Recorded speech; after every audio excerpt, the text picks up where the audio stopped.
बहुत अच्छा चाय बनाते हैं ये दो लोग। ये है 1 नंबर, ये है 2 नंबर আর तीसरी নাম্বার का बात बाद में करते हैं। আসসালামু আলাইকুম, আশা করি সবাই ভালো আছেন। আলহামদুলিল্লাহ আমিও খুব ভালো আছি। আমার বয়স শুনেই বুঝতে পারতেছেন মন দিল খুবই ভালো। যাই হোক বসে আসছিল, বসে এসে বলতেছে তুই রোদ্রে কাজ কি জন্য করতেছিস? আমি বললাম জায়গা নাই আর, তো কি আর করো কাজ, টুকটাক এখানে কাজ করে আমি বললাম ভিতরে চলে যাবো। তো যাই হোক আমি বনেট আর বোম আর পিছনে বনেটটা মানে আন্ডারকোট করবো।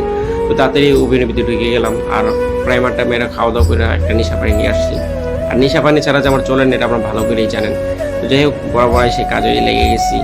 আর মনে করেন একটা চিরা ফাইরালাম, চ্যানেলটা খুললাম, একটু পরে পা ব্যথায় পারতেছিলাম না।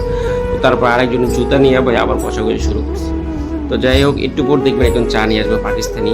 তো ও ভাই খুবই সুন্দর চা বানায়, যা বলারও বাইরে। তো যাই হোক এই দেখেন চাটা নিয়ে আসছে, ওর নামটা কি জানি না, ওই 2 নম্বর 1 নম্বর আরেকজনই যে এই হয়েছে 1 নম্বর, খুবই সুন্দর চা বানায়। আর আপনাদের কাছে একটা প্রশ্ন আছে, এই যে আমার ভিডিও শুরুতে 3 নম্বর বান্দা যাকে দেখছেন তার বয়স কত অবশ্যই আমাকে আপনারা জানাইবেন, কারণ ওনার বয়স শোনার পর আমি মনে করেন তাজ্জব হয়ে গেছি। তাই আপনাদের কাছে জানতে চাইতেছি ওনার বয়স কত হতে পারে, কি আসল বিষয় এটা আমাকে কমেন্টে অবশ্যই জানাবেন। এই যে এই সেই বান্দা, তার বয়স কত জানাবেন আমাকে অবশ্যই। তো যাই হোক কাজ কাম শেষ, আর এই 2 বান্দা যেমন চা খাওয়া আর কি খুবই মজা ভাই। আর যাই হোক তার আগের দিন আপনারা দেখছেন একটা ব্লুটুথ আনছি, তো ব্লুটুথটা ভালোই খুব সুন্দর। নামাজের সমস্যা খাওয়া দাওয়া করলাম, আল্লাহ হাফিজ।